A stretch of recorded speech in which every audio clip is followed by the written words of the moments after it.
Thank you for joining us for another power-packed message from Dr. Myles Munroe, provided by Munroe Global Incorporated and MunroeGlobal.com. We transform followers into leaders and leaders into agents of change. We hope that this message is a blessing to you as you advance your life and discover your purpose. Now, let's go into the message. You begin as a person, an innocent baby.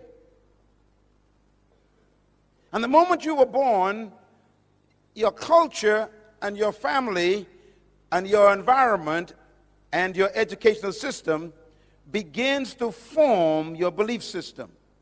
And that could be detrimental. Because if your culture and your environment does not teach you the truth, then you will believe a lie, even about yourself. And your belief system becomes your personal philosophy, out of which you influence other people. And that's why the foundation of your public leadership is determined by your private belief system. And that is why I am teaching you carefully, line by line, to challenge your ideas about yourself. Because you came out of a history, just like I did, where we were formerly oppressed by colonial imperialism, which taught us some ideas that were not true about you. You were trained to be maids and yardmen and farmers and workers on plantations and serving tea and cooking for people. You were not trained to own a business and build a company and lead a country and buy your own oil field or invest in your own gold mine. It's always somebody else doing it, because you've been trained that you cannot and should not try to own an oil company. And so we accept the idea. So our philosophy says we cannot own that. So we have been trained to be an employee, not an employer. As a matter of fact, we've been so brainwashed by the wrong philosophy that we are afraid to own things. We are afraid of success.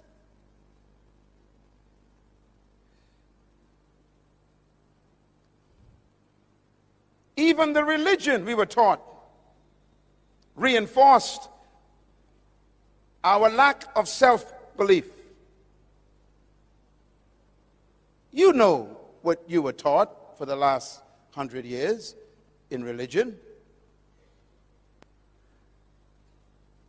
Your doctrine came from another country.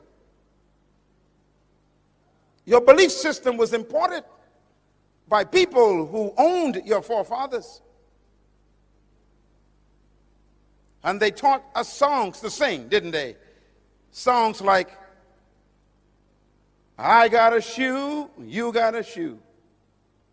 All of God's people got a shoe. When I get to heaven, I'll put on my shoe. I'll walk all over God's heaven.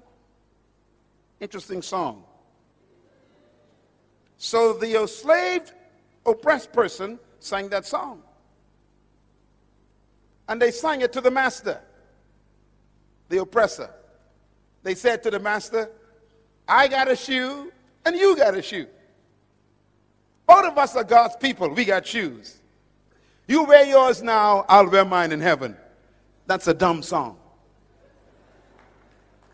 But we sang that in churches and believed it. And even had the spirit on it. I got a shoe. That's a dumb song. What you're telling the master is, you prosper now, I'll stay poor now, I'll be rich later.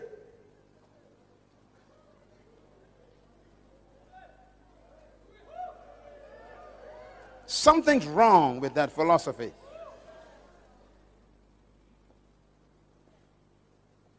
And so they make us afraid of prosperity. They say things like, you don't want to prosper, you might forget God. So stay poor and you'll stay humble before the Lord. Philosophy.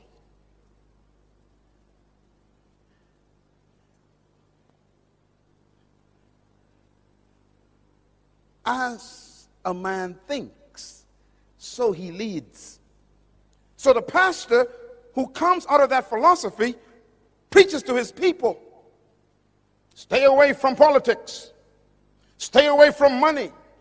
Stay away from power. Stay away from influence. Just hang on until Jesus comes.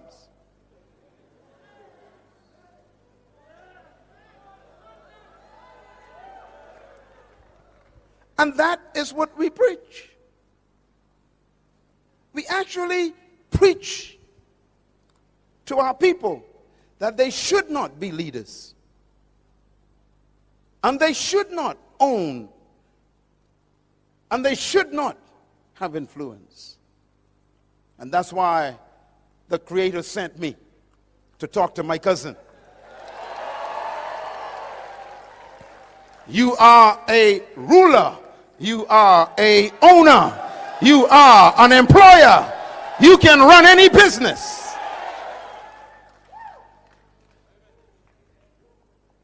But you got to change your belief system. Let me show you a picture of a little boy. See that little boy? I wonder who he is. Can you tell me who he is? No one knows who he is. Just an innocent child. Remember, everybody is born as a person. This little boy came from a family, a broken home. His father abused him. His father was religious, but yet beat him, hurt him. And the little boy grew up with a twisted belief system about God. Let me show you who this little boy really is. That's the little boy. He looks so innocent, doesn't he? But the boy is really that man. That man was trapped in that boy. His name is Adolf Hitler. His philosophy was very serious because he believed in an idea that he picked up from the Romans. And I want to close this session talking about the Romans because Papua New Guinea is ruled by the same ideas that the Romans had.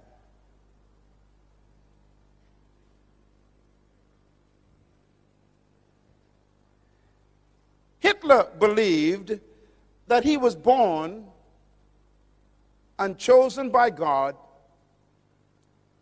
to restore the Roman Empire. He believed that.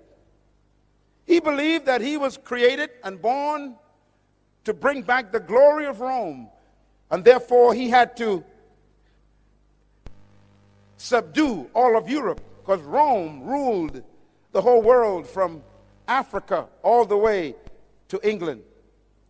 Rome was the most powerful empire and kingdom in history. Rome was the first kingdom to colonize the whole world. No kingdom has ever arisen to be greater than Rome. Rome was the most successful colonization process in history. Rome ruled the whole known world of Europe. And Hitler believed that he was born to restore the glory of Rome. He called it Mein Kampf.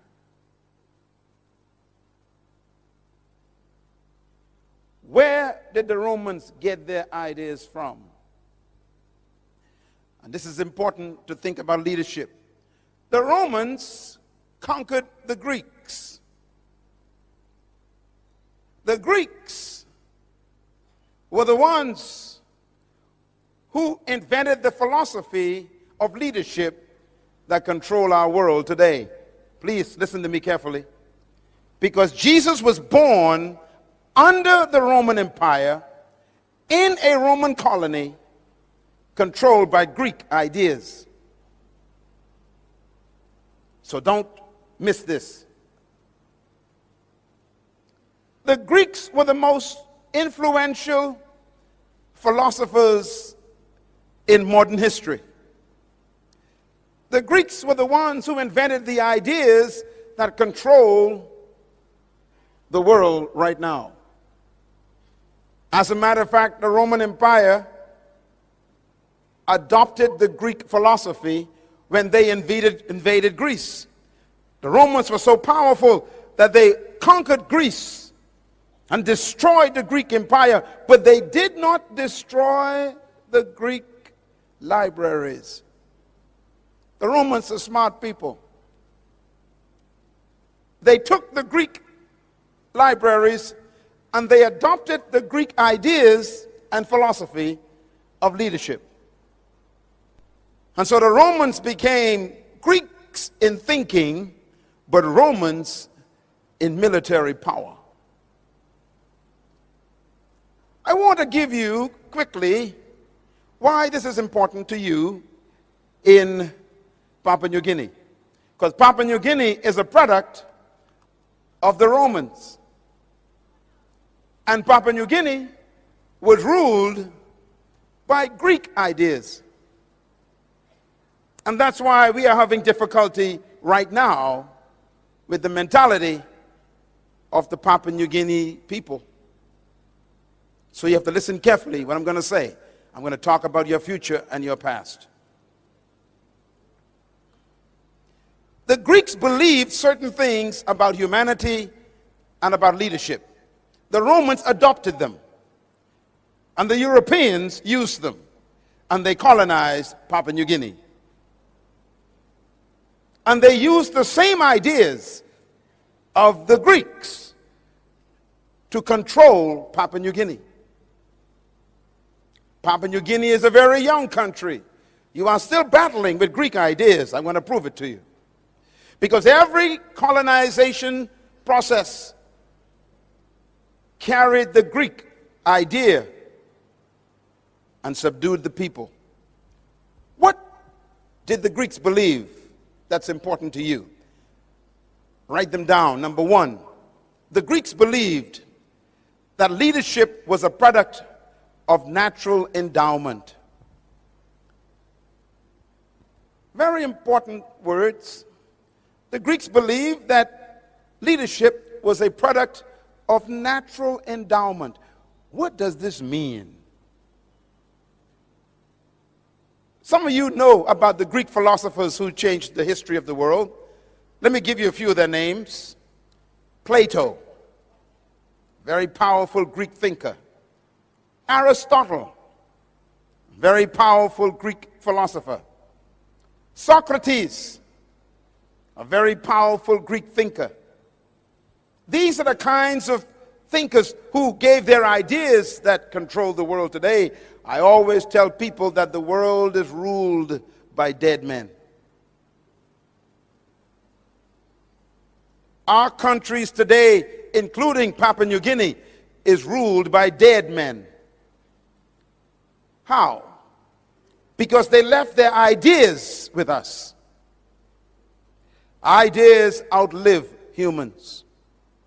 And ideas are more powerful than death. And the Greek philosophers like Plato and Aristotle and Socrates, they invented an idea. Look at my lips, please. I'm going to quote one of their ideas. This is a Greek idea. Demokrata. Demokrata is a Greek word. The Greeks invented the idea of democracy.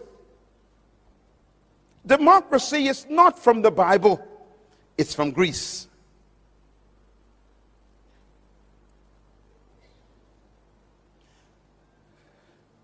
The Greeks developed the idea of what they call politis. Politis is a Greek word. It means chief citizen.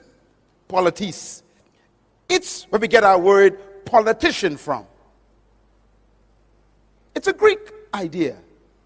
What's a politician? A politician, the Greek says, is a person that the people give their authority to and make them chief citizens over them. It's a Greek idea. It's when people give their power to one person and tell that person to lead them and to rule them. It's called the power of the people given to a chief citizen called a politis. Listen carefully, please. Jesus Christ was born under that policy. The Romans adopted the idea that leadership was a product of natural endowment. What do they mean by that? The Greeks believe that some people were born naturally endowed with certain distinguishing factors that made them superior to others. For example, listen carefully.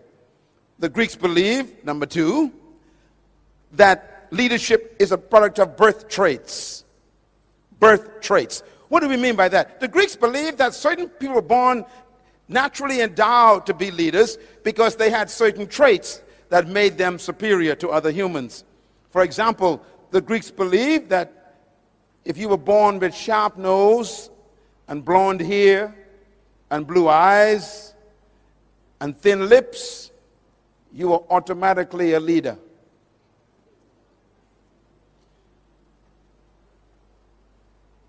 You can read this on the internet if you want to. It's all there. The Greeks believed that if you were born with fair skin, that means if your skin was light, fair, and you had sharp nose and blue eyes, and your hair was yellow or blonde, you were naturally a leader. You were chosen by the gods to be a leader. Now you know if that's true, there's no hope for me. I got a big nose. My eyes are brown. My skin is dark. And my hair ain't blonde. So the Greek says if you were born without sharp nose and light skin and blue eyes and blonde hair, then you were automatically a slave. The Greeks believed that. The Romans adopted it. And so there's no hope for you being a leader. You got the wrong skin, the wrong nose, the wrong eyes, and the wrong hair. Follow me? The Greeks also believed that leadership was a product of providence. Very important word, providence. Providence is referring to the gods. The Greeks believed in many different gods. And the Greeks believed that if the gods chose you to be a leader, then you were automatically superior to everyone else. If the gods did not choose you to be a leader, then you were automatically a slave and a follower for the rest of your life. In other words, the gods choose leaders. Well, think about it. So if you were born with dark skin and brown eyes and a big nose and thick lips, then the gods chose you to be a slave. That's what they taught. That's what they believed. That was their philosophy. The Romans adopted that philosophy. Let me give you one more the Greeks believed.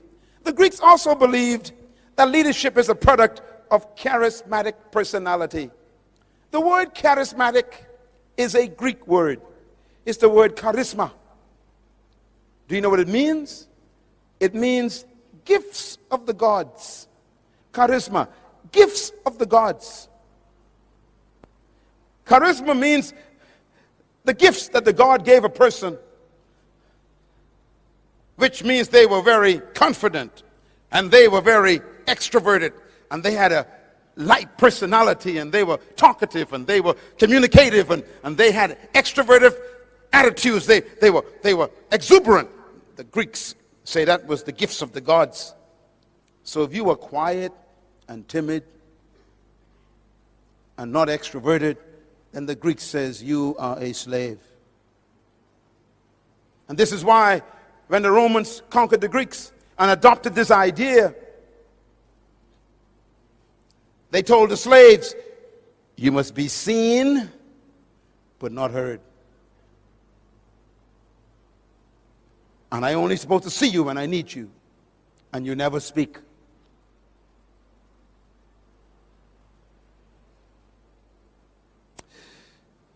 Leadership ideas.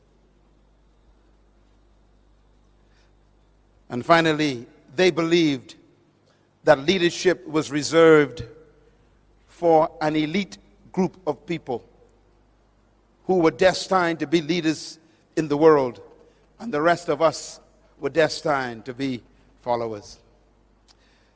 I'm trying to teach you something that's very serious, because the Romans adopted these ideas and made them their culture.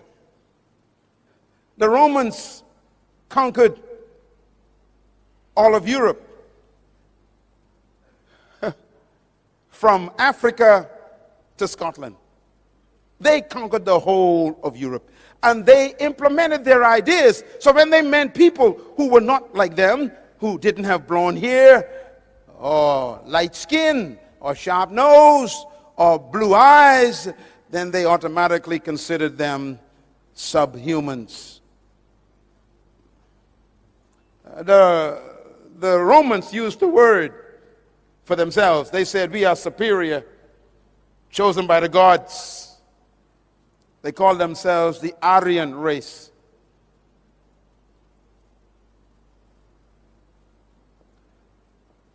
Now I'm going to give you the most important information today. Here it is. The Roman Empire ruled the entire known world, from Africa to Great Britain. The most powerful kingdom on earth under Caesar. They believed that they were chosen by the gods to rule the world. They believed they were handpicked by the gods with certain traits to dominate the world. They believed that they were superior to all other races. And that was in the Roman mentality. Do you know how Rome was defeated?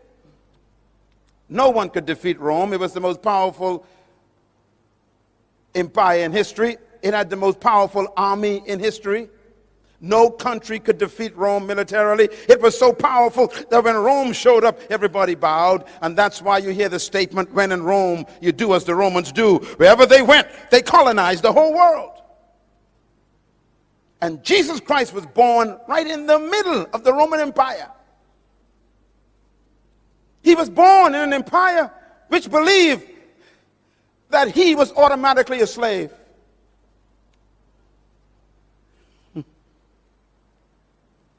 And that's why they treated the Jewish people through whom he came as dogs. Jesus Christ was born in a colony just like me. He was born subjugated by a powerful colonial power called Rome, just like you. He was taught that he was born to be a second-class citizen. He was taught that he was born to be subjected. He was taught that if some soldier in the Roman Empire asked you to take your cloak off and give it to them, you had to give them your clothes if they were cold. He was taught that when a Roman walked in, you stand up and bow. He was taught if the Roman gave you his shield to carry for a mile, you got to take it. He was taught if a Roman soldier got tired carrying his spear, he could say, here, take it for me, and you have to take it. He was taught that he was not a leader, he was a slave.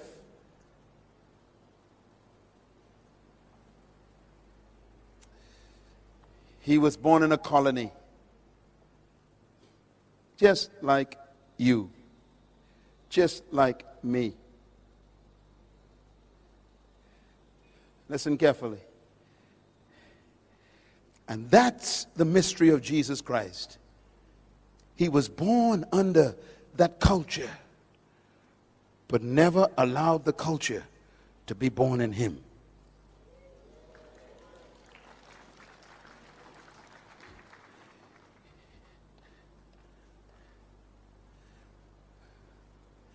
Let me explain Papua New Guinea.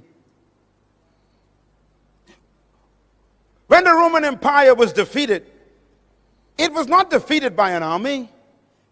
It was defeated by what destroys most countries. The Roman Empire was destroyed by immorality. As a matter of fact, history teaches that the Roman Empire was destroyed by the loins of their leaders. Your loins are right here. Their sexual life destroyed them. They died from the inside. They decayed from immorality. 14 Caesars, 12 were homosexuals. They slept with boys, not women.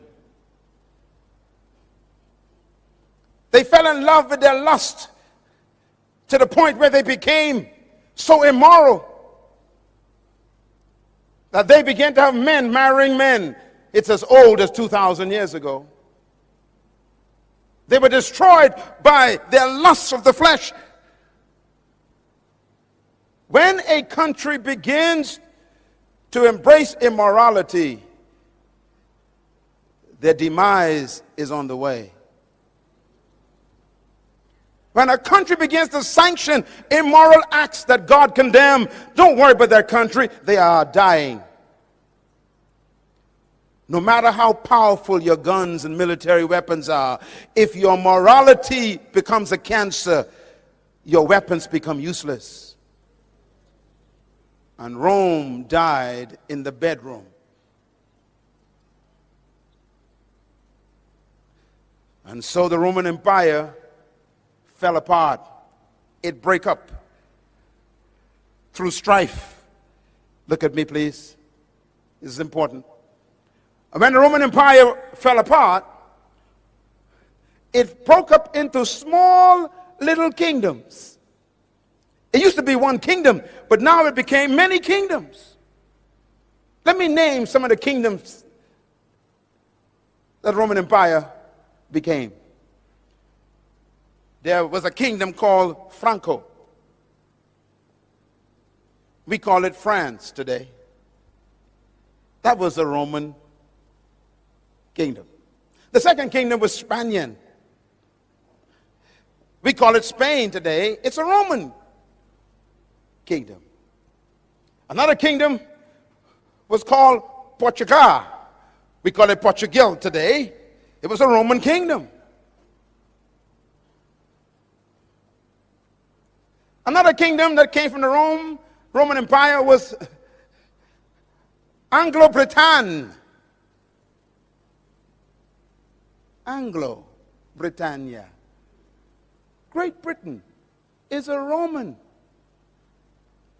kingdom.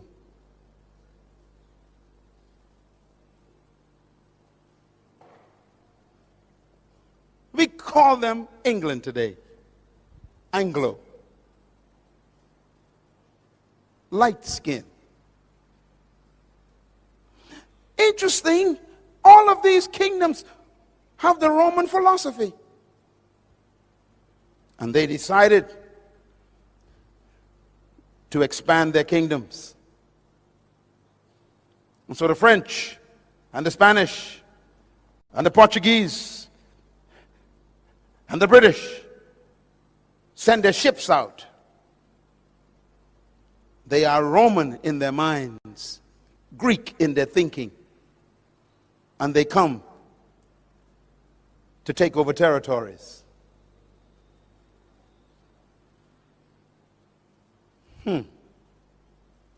So they began to invade islands and continents. They came to the Caribbean. They came to Africa. They came to Central America. They went out to South America. And then they came to the Pacific.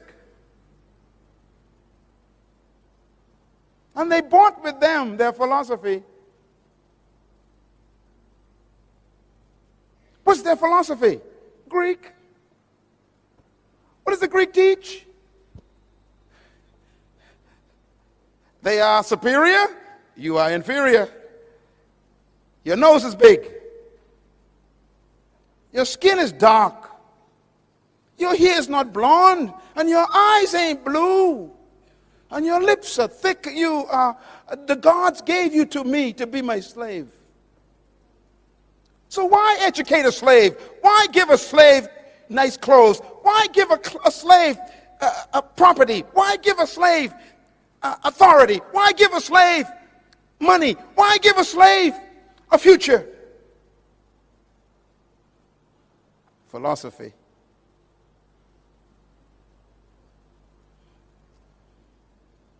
And so is the story of colonization. It's easy to sell a slave. After all, they're not chosen by the gods. Now let me say something very quickly before I wrap this up. Every philosophy comes from an ideology. Ideology means ideas. Every ideology needs a theology to justify it. So every time there's a philosophy and an ideology, there must be a theology to give it credibility.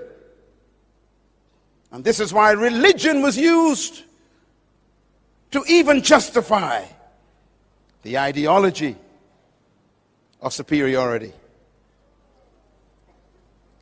Do you know what they taught us when I was a child? They said to me, "You fell out of the sky." We had no idea where we came from. We were taken away from our homeland, and we had no history. And we'd ask the white teacher, "Where did we come from?" And they would say, "You fell out of the sky. You have no heritage. You are one of the fallen angels." Theology. They say, look, the Bible says that the beasts of the field shall carry water for you. You are the beast that God talked about. You will carry water for me. And they would teach this in Sunday school. Philosophy.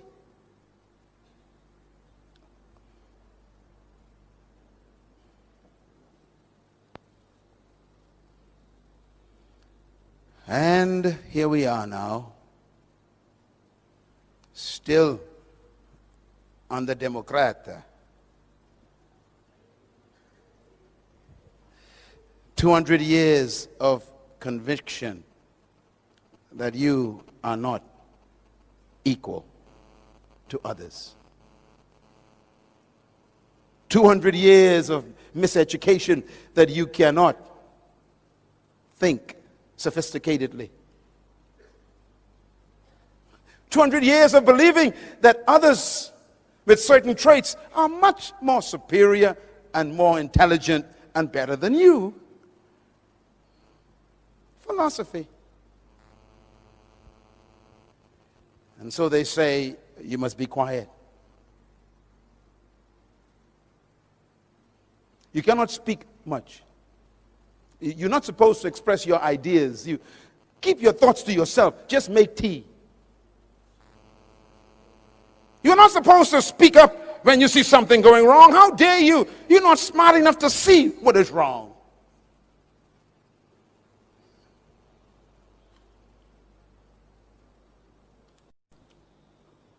leadership problems. Here's the biggest one. Since you were chosen by the gods to be followers, why waste my time on you, training you to be leaders?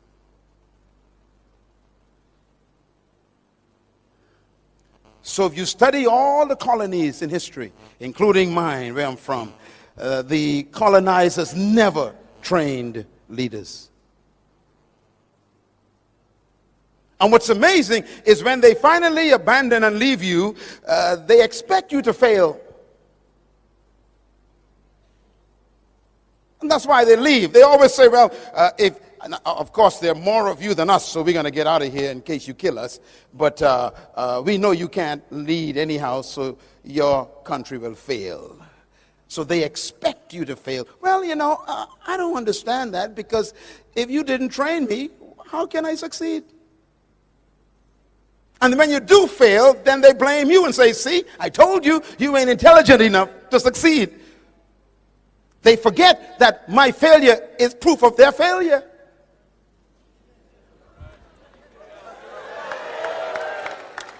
And that's why this leadership training series is important. I have come to correct 200 years of history. You are a leader. You can run this country. You can lead the world.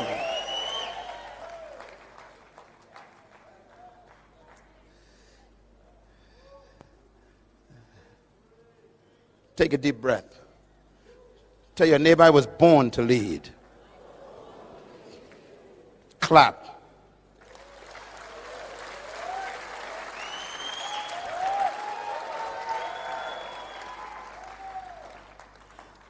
I want to show you this before we go, because it's so important. All the world leaders, if you study them, they're all battling with these issues.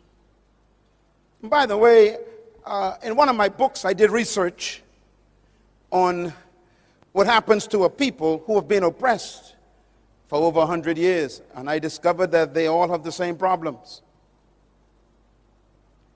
I used a case study of the children of Israel in Egypt. They were oppressed for 430 years. And when they finally came out of Egypt, they couldn't get Egypt out of them. And as soon as they got independence, or should I say deliverance from Egypt, under Moses was their leader, and even Moses had psychological problems. Remember, he was born in Egypt.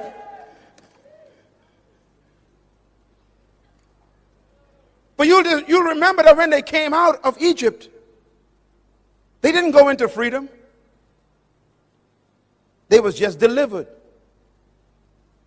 Don't confuse deliverance with freedom. Papua New Guinea is not free yet. You are simply delivered. You are in the desert.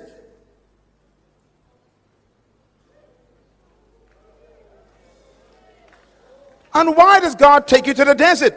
Because He doesn't want you to go into the promised land with Egypt in your mind. So He keeps you in the desert to try and change your mentality to think like a free person. Don't ever confuse independence with freedom. Independence is an opportunity to become free. It is not freedom.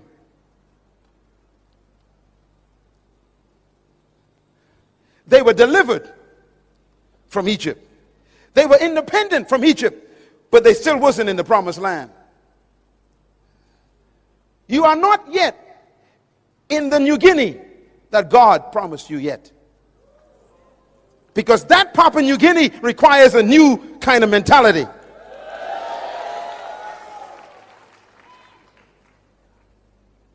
One day, my wife and I went to Egypt to visit. And we were in Israel for 10 days. And we caught our flight from Israel to Egypt. I will never forget my experience. We took off from Tel Aviv. And before I could fix my seatbelt, the announcement came over the PA system. Please prepare for landing. I became confused. We just took off and we were landing. Now I thought that Egypt was far away from Israel.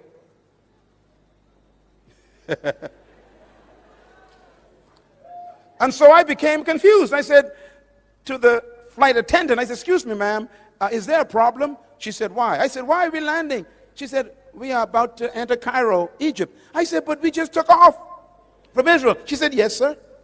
I said, but we didn't fly. She said, I know. I said, we're landing. She said, yes, we're landing. I said, wait a minute.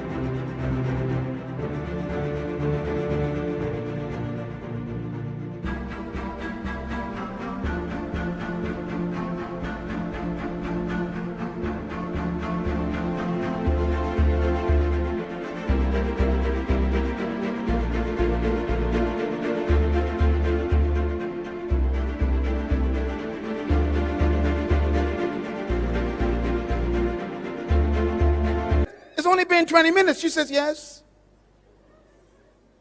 I said, wait a minute, lady. I was in Israel. That's Canaan, the promised land. And in 20 minutes, I'm in Egypt. She said, yes. I became confused. I started calculating. Let's see. 40 years.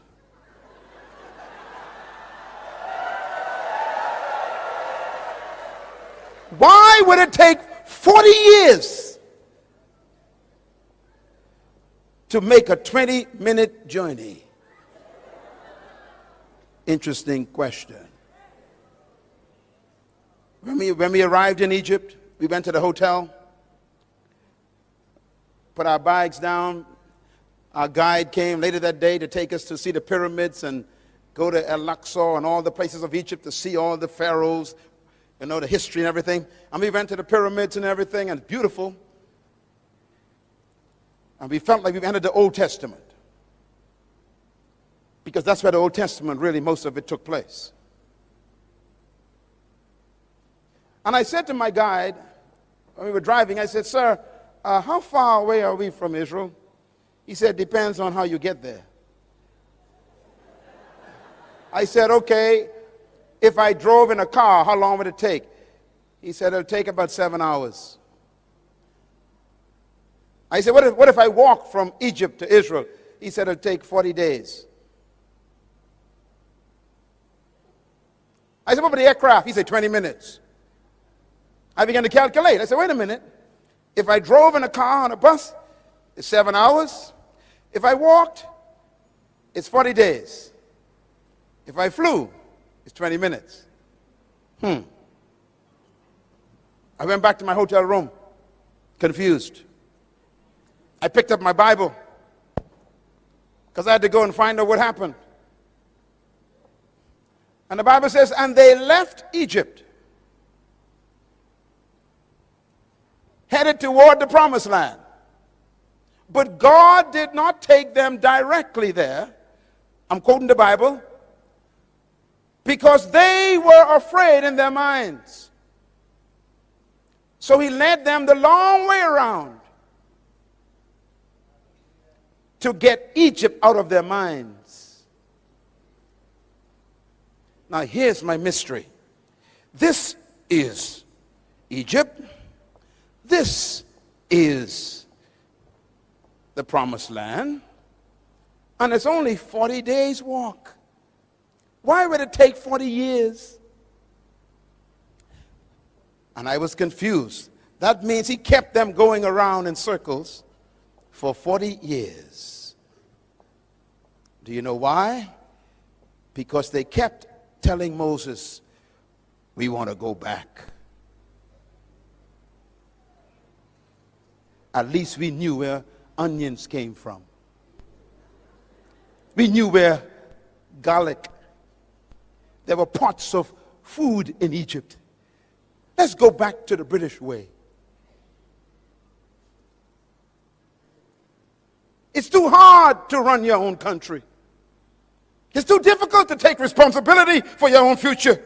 Take us back to a place where other people ran our lives. We didn't have to think. Take us back where they provided peanut butter and cheese.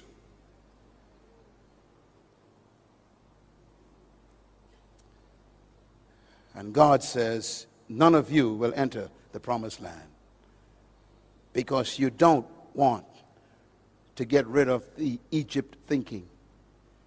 So he led them for 30 years. Do you know why? Because 40 years is a generation. That means he kept them going in circles until he got what they were carrying. They were carrying the next generation. Joshua was not born in Egypt. He was born in the wilderness. Caleb was not born in Egypt. He was born in the wilderness. There are some people in this room who cannot make it to the promised land of the new Papua New Guinea. Why? They still want to go back.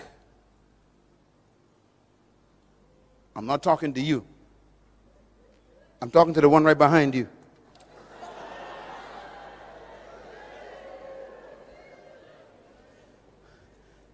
And this is why the young generation is the hope of Papua New Guinea. And I say to the older members of this great country, ask God to change your mind. Ask him to deliver you from the scent of oppression. Ask him to give you a miracle, not in your body, but in your mind. Because their mind kept them out of the promised land. It's amazing. God healed their body, but never took them to the promised land. He fed them food, but never took them to the promised land. He kept their clothes for 40 years, but never took them to the promised land. In other words, God will preserve you until he gets what you want from you, and then he'll kill you. If you don't want to change your mentality, he'll bury you in the desert.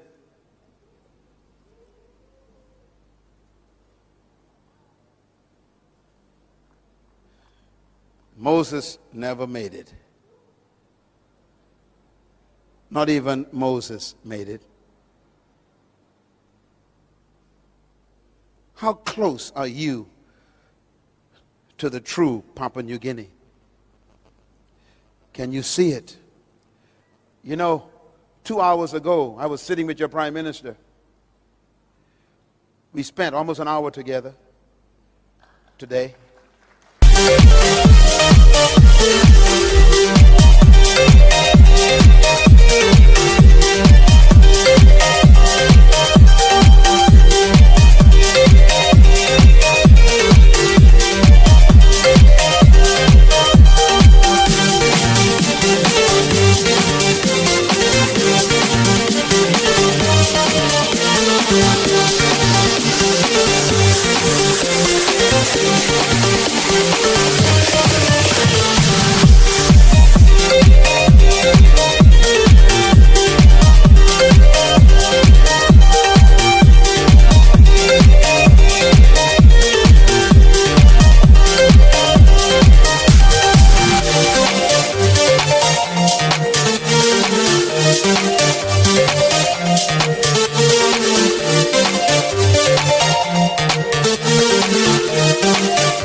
And I asked him a question 3 times. Same question. I said, Mr. Prime Minister, what is your vision for Papua New Guinea? What do you see as the new Papua New Guinea?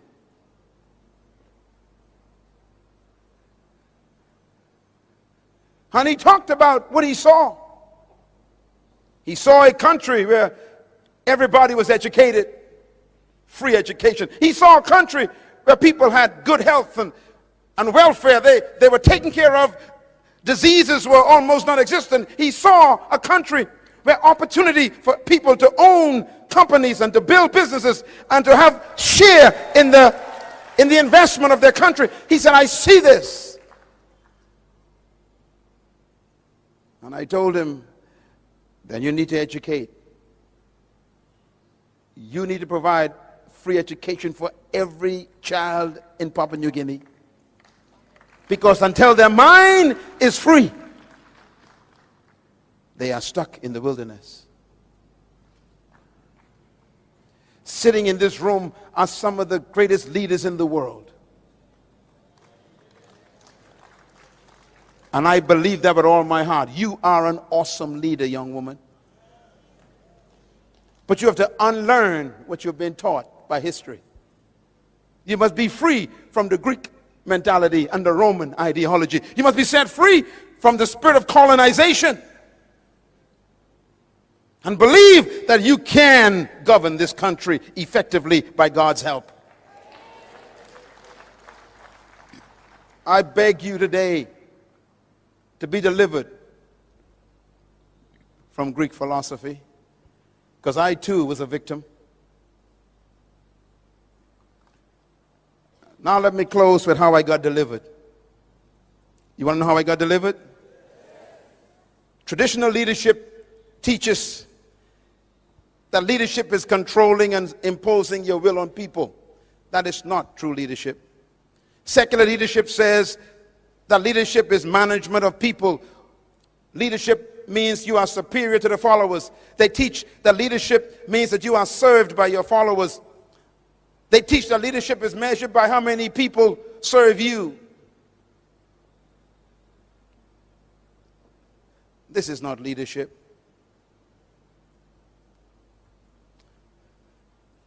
Please go back and invest in those books, because until you get mentally free, you'll never make it to the new Papua New Guinea. The promised land is a beautiful one. I'm afraid for this country. This country has so much wealth in it now that we need true leaders to govern it. And that's why you're here today. Maybe God is preparing you to go into political life, to govern this country in the fear of God, intellectually stimulated by the truth about yourself, where you do not harm people for your own private ambition. Here's my philosophy of leadership. It's opposite to the Romans. Number one, I believe that trapped in every follower is a hidden leader. Number two, I believe that every human being was created to lead and designed to dominate. Number three, I believe leadership potential resides in every human being. Number four, I believe that you were born to lead, but you must become, through a process, a leader. And number five, I believe that true leadership is not doing things, but manifesting yourself. I believe with all my heart that the purpose for true leadership is not to maintain followers, but to produce other leaders.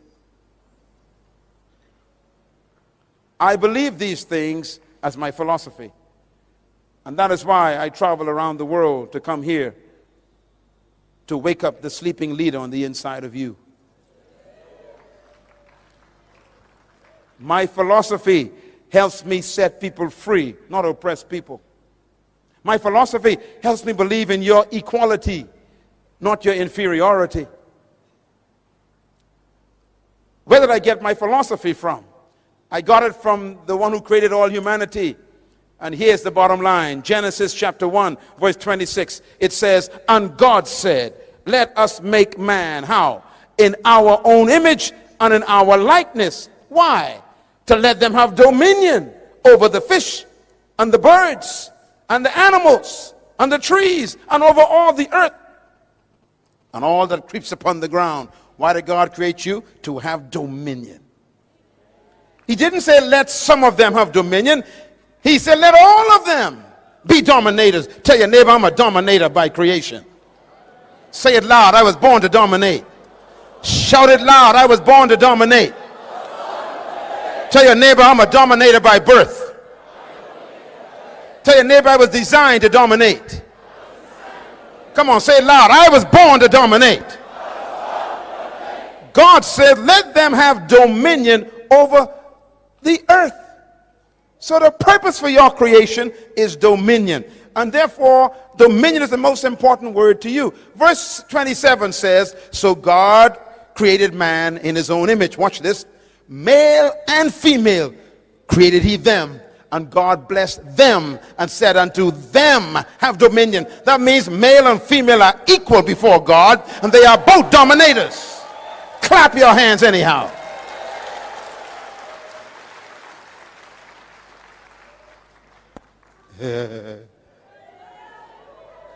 My wife and I are equal, but different.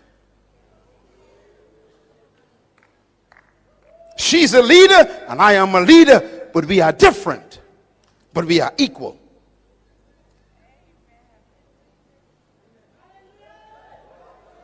Male and female created he them, and God blessed them and said unto them, both of them, have dominion. In other words, the word dominion is an important word.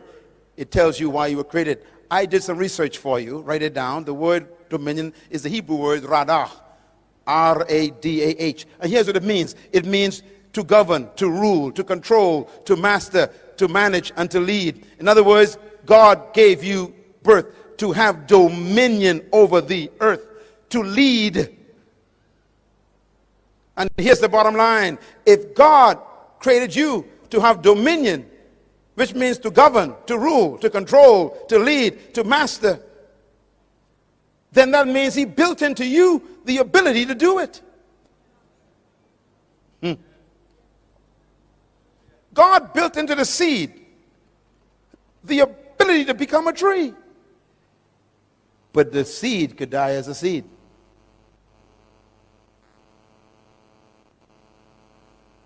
Because it's in the wrong environment.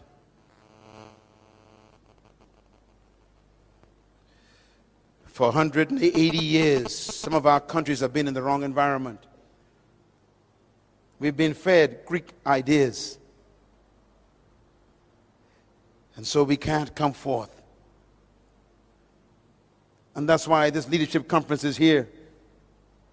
Not to make you superior to anyone, to simply make you yourself. You are a leader, a dominator, a ruler, a governor, a master, a controller. Ladies and gentlemen, let me put it this way. He said, let them, which means male and female, every human being is a leader trapped on the inside. And here is the mystery of how it works. When I first met this beautiful lady, when I first saw her rather, Mother Teresa, before she died, what a woman. She was 4 feet 5 inches high. Little lady.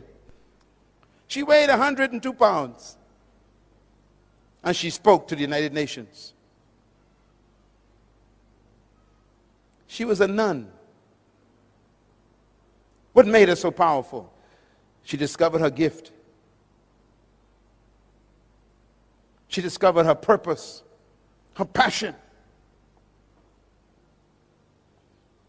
Listen, please. Whatever you were born to be is trapped inside of you.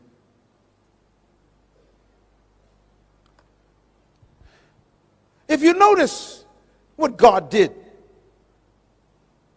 God didn't just give you dominion. He specified what you should dominate. He said, have dominion over fish, birds, cattle, plants, and things that crawl on the ground. That means the only things you're supposed to dominate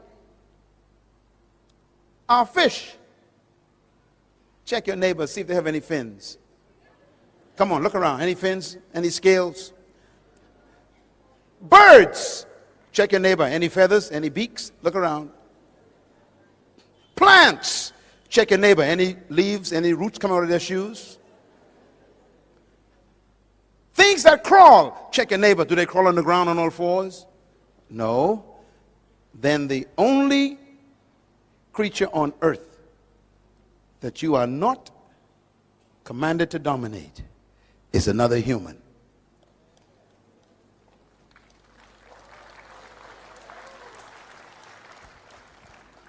And that is why, in order for slavery to work, they must reduce you from being a human.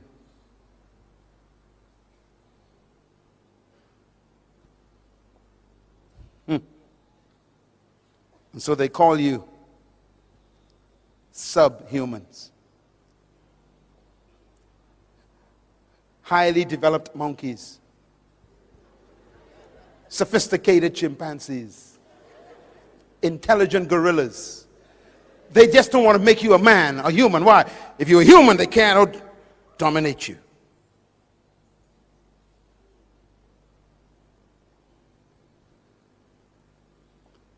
So any attempt to control, master, rule, or dominate another human is completely ungodly. That includes even a pastor trying to dominate his members. You are not supposed to control your members. They are not your property.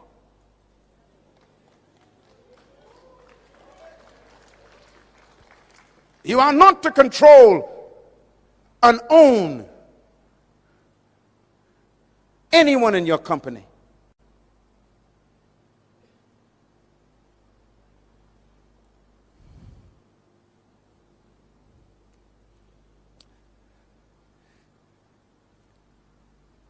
And so Jesus was living in a colony ruled by people who oppressed and dominated humans. His disciples, which means students, he was trying to change their thinking, just like we're doing today. And one day they were sitting down just like this, and he heard them talking to each other.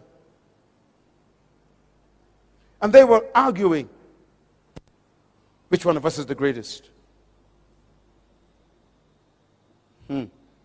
They must have been from Papua New Guinea. Always want to know who's in charge. Fighting over positions.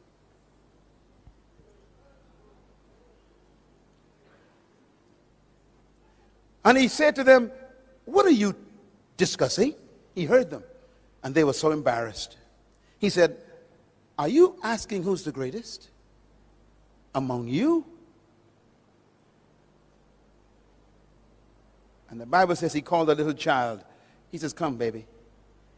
And he put a child in the middle of them. He said, "The greatest among you is like a child.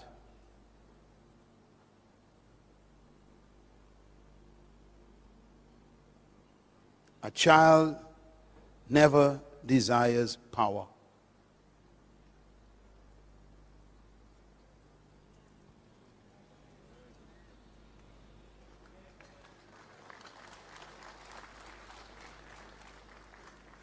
Two days later, he was sitting, having a meal, and two of his disciples came to him again, and they said, Mom, go and ask him if both of us could become deputy prime ministers when he become king of his kingdom. Forget the other 10. Make sure look out for ourselves, Mom." He listened to a woman. And their mother went to Jesus and said, "Sir, good master, will you make sure that my two boys sit on your right and your left?" when you come into your kingdom. And Jesus was shocked. And he said, woman, first of all, you don't know what you're asking. You can't ask for leadership positions.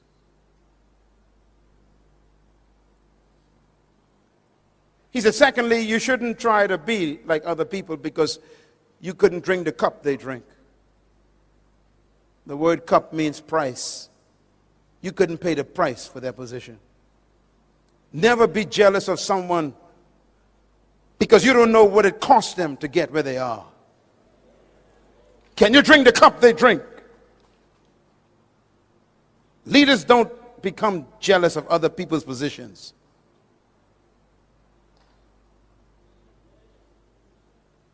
And then he said these words.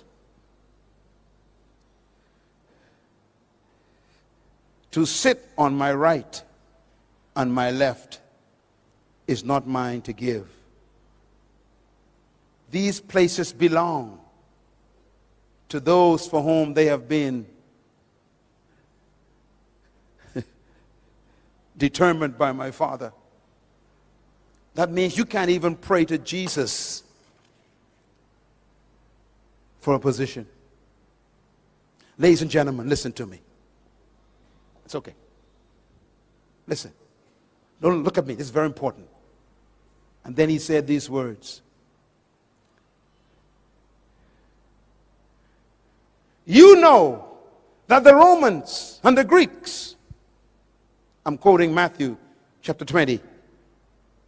You know that the Romans and the Greeks love to lord it over one another and lord it over the people. The word lord means to own something.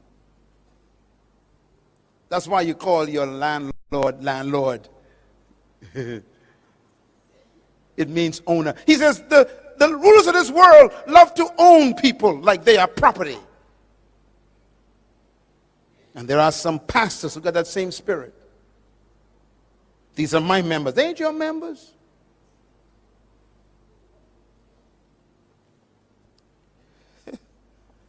The Apostle Peter says, pastors, do not lord it over God's flock. The same word Jesus used for the Romans. You don't control people. True leaders don't own people. They set people free to become great. He said, do not lord it over people like the Romans do. And then he says these words, it shall not be like that among you. Because in my kingdom, if you want to be a great leader, you must become the servant of everybody.